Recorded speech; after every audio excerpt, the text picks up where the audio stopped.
Listen to this. Which version of Cristiano Ronaldo do you think was the best? Some say it was his early years in Madrid when he became a goal-scoring machine. Others might say it was during the three-peat, winning 3 Champions Leagues in a row. But for me, no football player in history comes close to the 2007-08 version of Ronaldo. At 23 years old, this man was without a doubt the deadliest winger the world had ever seen. Literally no defender could stop him. But to get to this point, his story was even more impossible than it seems. As a child, he had to beg for food, sweep the streets, and was even diagnosed with a heart defect that should have ended his life before it even began.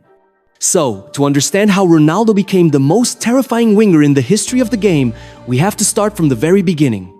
Cristiano Ronaldo is born on this tiny Portuguese island, over 1,000 kilometers from Lisbon. He's the youngest of 4 children, but he was almost never born at all. His family is so poor, his mother wants to have him aborted because she can't afford another child. The doctors refuse to do it, so she tries herself, drinking warm beer and running long distances, trying to force a miscarriage. But God had a plan for Cristiano. The boy is born. Life is brutal from day one. His mother works as a cook and a cleaner just to keep the lights on. Her children join her sweeping streets just to help out. Ronaldo's father is a former soldier who fought in Angola, where soldiers drank beer instead of untreated water.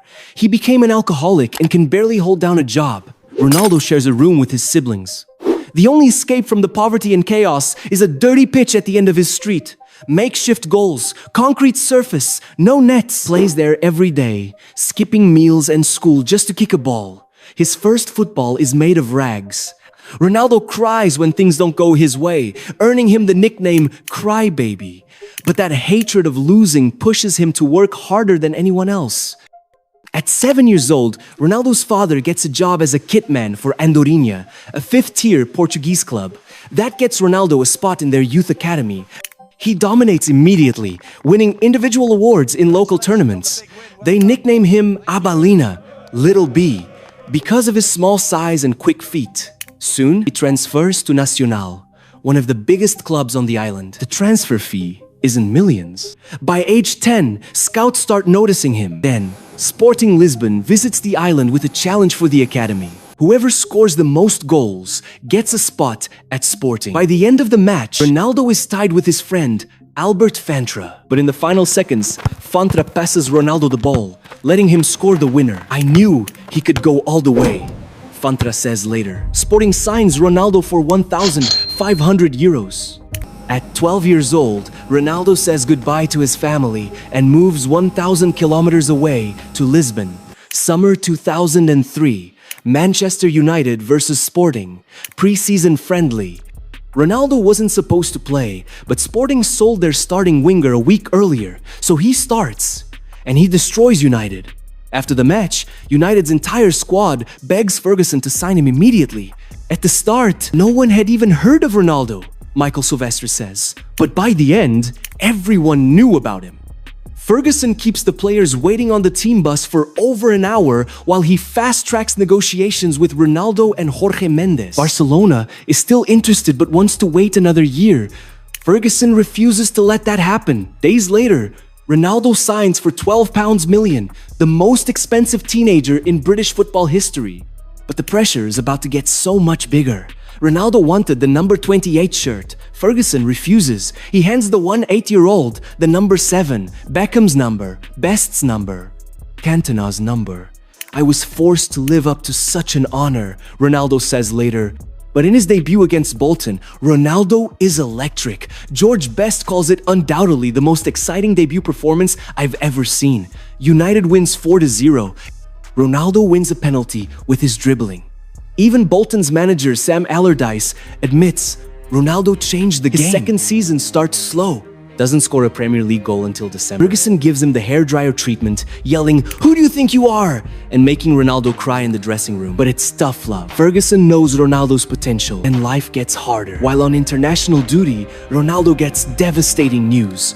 His father has died from liver failure caused by years of alcoholism. Ronaldo is 20 years old. I never really knew him well, he admits, but I wish I had. Years later, he breaks down in tears on TV when shown a video of his father saying he's proud of him. Ronaldo keeps his father's ashes at home and talks to them every day. That season, Ronaldo scores 12 goals as United finishes second behind Chelsea. But Van Nistelrooy's frustrations boil over again. In training, he shouts at Ronaldo, "What are you going to do? Complain to your daddy?" He's referring to coach Carlos Queiroz. But it reminds Ronaldo of his father's death 8 months earlier. Ronaldo breaks down in tears. That's the final straw. Ferguson sells Van Nistelrooy to Real Madrid that summer. When Ronaldo returns to United, he's a changed man. He's hit the gym, grown stronger, more focused. That season, despite being booed at every Premier League stadium, Ronaldo scores 23 goals. United wins the Premier League for the first time in 4 years. But Ronaldo wants more. He tells United coach Rene Meulenstein, "I want to be the best player in the world." Meulenstein sets him a target, 40 goals next season, almost double what he just scored. This is it. The greatest individual season in Premier League history. Ronaldo starts slow. 42 goals, 8 assists, 50 goal contributions in 49 games. And he's not even playing as a striker, he's a winger in a 4-4-2. United and Chelsea battle all season for the title. On the final day, Ronaldo scores a penalty to seal United's second consecutive Premier League title. But the magic really happens in Europe. In the Champions League quarterfinals, Ronaldo scores a gravity-defying header against Roma. In the semi-finals against Barcelona, he misses a penalty, but United wins 1-0 to reach the final.